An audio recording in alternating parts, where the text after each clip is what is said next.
Well, today I'm going to be interviewing for Introduction to Homeland Security class. And so what is your job title? I am the Chief Deputy of Operations for the Washington County Sheriff's Office. All right. How long have you been in this position? In this position, I've been here 2.5 years. I spent 33 years with Brenham PD, where I retired after 10 years of being their assistant chief. Why did you pick this role? I've always wanted to be a police officer ever since I was a kid. So when I got out of high school, I went to college, got my degree, and the local sheriff hired me as a dispatcher. And then when I turned 19, and he put me on the street as a deputy, and I've been doing it ever since. All right. And what is the mission of your agency? Mainly our mission, we kind of have, strictly, it's kind of one of those deals, it's a law and order. Put as many criminals in jail as we can to keep the community safe, kind of bottom line. We're always looking at the quality of life of our citizens, and that means getting the violent criminals or drug dealers off the street so the quality of life continues, because drugs leads to theft and things like that, especially in the county. How well is it doing regarding to its mission?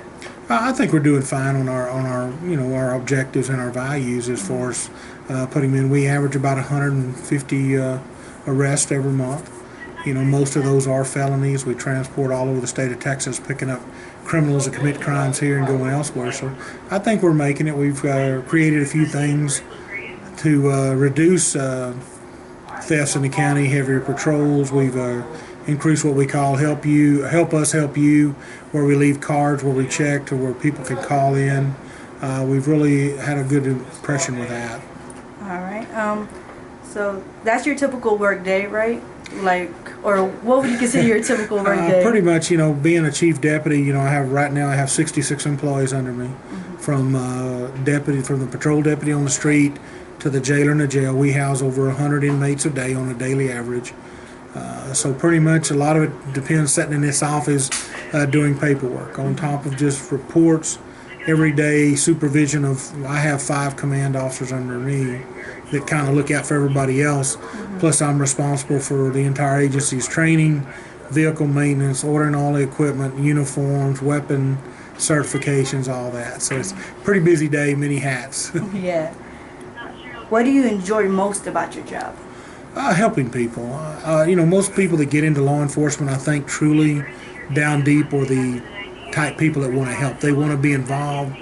They don't like seeing crime or people victimized, and that's my deal. I really enjoy it. To me, getting a hardened criminal off the street, helping that child, helping a victim, or just helping the community is a good thing. All right. What is the least pleasant aspect of your job? The least pleasant, again, for me personally, in the job is the abuse of children. When you see a child beaten or burned and or broken bones, it really tugs at your heartstrings. I have 2 daughters and 3 granddaughters, and it's always been a pet peeve of me personally, is to protect the children, because there is nobody else protecting them. Any advice for a criminal justice major who aspires to do your job? I would say, number one, get your degree. A lot of people, and this is my philosophy again, a lot of people would say, well, the degree doesn't matter if you're just going to be a street officer. And it may not be at the beginning, but as you begin to go up in management, other fields, it certainly makes a difference. Your bachelor's degree, associates. I would also say, in today's time, for young people coming up in a business, besides criminal justice, learn forensics, learn technology, because technology is the future. Smartphones, computers, all of this is becoming, number one, making the job better and faster, but it's also becoming very important in the investigative field as far as technology, what you can find out. The single cell phone is some of the best evidence in a crime or finding out about a person you can have. All right. If you had a magic wand to change 2 things about your work or your agency, what would they be? I would certainly, in our case for this agency, is the studies show we're underpaid for our area of other counties around us. So, money is important and people have to make a living. And I think number 2 is just the continuous training. The more training officers get, I think the better they are. the more informed they are to do their job. And certainly I would hope, more better community relations. Let's face it, in our business, we have jerks that wear a badge, and and that gives us all a bad reputation. You may have 25,000 great officers who do the job great every day, but those one or two bad officers create an image for all of us. In your opinion, why do people break the law? That's a tough one.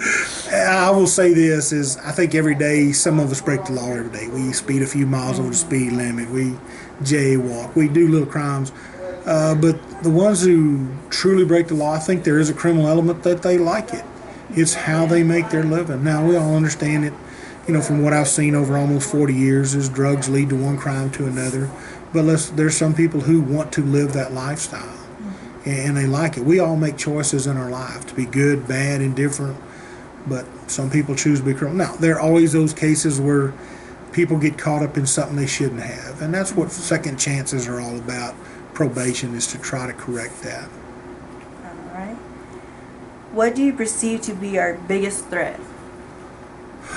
Biggest threat to law enforcement? Law enforcement, Washington County? I think, again, just right now, in our cases, recidivism rate from prisons. I saw an article the other day where they're talking about releasing, 6,000 or to 20,000 possibly of federal inmates, overcrowding.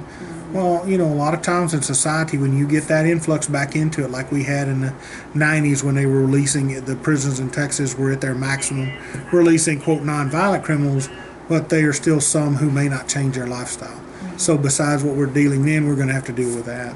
Certainly we need to, immigration, that's the big hot topic now. It's not, to me, it's not about immigration, who's coming over, who's not, is which criminals are coming over. Not everybody that crosses the border illegally is a criminal. They're good people, hardworking, and we all know that. But there's also that one or two that are true hardened, criminals. They work for the cartels, they human trafficking, they murder people. That's what I worry about. What is the most memorable experience you have had on the job?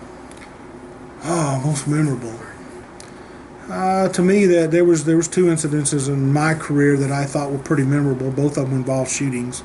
I was nearly killed in 1994 or 1984. Burglary suspect shot us. I'm glad he missed me. Hit the patrol car. We caught him. And in the solving of a murder, we had a teacher and a little boy, a 10-year-old boy, kidnapped and murdered right as they walked out of church back in 1985. And it took us 2 years to solve that case. I think that's probably one of the most memorable, is being able to, number one, see that person arrested and charged 2.5 years later, and he was given the death penalty and executed for killing the school teacher and the 10-year-old boy. I know that sounds kind of morbid and cold, but those type criminals need to be off the street, where you would actually strangle a woman to death and then let a little boy, 10 years old, suffer in the trunk of a car for hours in August heat. So. In the case of a major disaster for Burnham, Texas, do we have a plan of action? Certainly, we work under the Federal Emergency Management, the plan. We have two emergency managers, one for the city, one for the county, that we work with. We have the plan for shelters, how to get food in here, what happens if power goes down, the generators that keep water flowing, certain electricity. It's kind of like the national level. Everybody's told to, prepare for at least 3 days of water, food, things like that. And certainly we're all ready for that. We try to keep a prepared plan. We meet about it. We talk about what if this happens, what if that happens. So, we do a lot of scenario training, tabletop, I guess you'd call it, for disasters. Does Burnham, Texas prepare for terrorist attack? Because they say that terrorist attack would most likely happen in rural areas. I don't want to say, using the buzzword terrorism, but policing in our case, to me, a big terrorism attack, that's hard to plan for something like 9/11, things like that in a small area. What we plan for is things that happen more often than a true terrorist attack of 9/11 or driving a plane into a building is active shooter. We saw the college in Oregon that just had 9 or 10 people shot and killed, others wounded. We do a lot of preparing on active shooter for workplace, schools, colleges, and train for that type terrorism. We also train and worry about what we call our homegrown activists. You know, the KKK, the some of the real patriotic against federal government type people. And being Washington County is the birthplace of Texas, we have a lot of what they call the republic type people that don't believe in state government, don't believe in federal government, only local government. So we try to prepare to deal with those type of groups that we come encounter with. And is there anything else you would like to conclude to our interview? Just something that you're big about, or? I'm just very big on the youth becoming. Right now we're seeing a lull in people getting into criminal justice because of, you know, the media and things that have been going on across the nation. I think it does scare a lot of young people from becoming a police officer or getting in the criminal justice field. And my deal is it's still a wonderful field. It makes you feel good when you go home at night knowing that you helped someone, that you did something good, you're making a difference. And I think that's a big important part why I got into it. I truly wanted to make a difference. The only way you make a difference is to get involved in something. So that's kind of what I hopefully preach on to the younger people, is get involved, make a difference, make those changes to make our country better. My generation is almost done. I've been in the business 40 years, and it's time for the younger generations that are going to be stepping up now, in your case, in your age and all that, to make a big difference. Yes, sir. And that's all I have. If there's anything else you would like to add? I would just like to say to whoever may view this, or students, to please continue your education. From an old timer to a new person in the criminal justice field, please explore technology today, because that's the wave of our future, is smartphones, computers, and it will help you in the criminal justice field. All right. Well, thank you so much. Well, I appreciate you coming by. All right.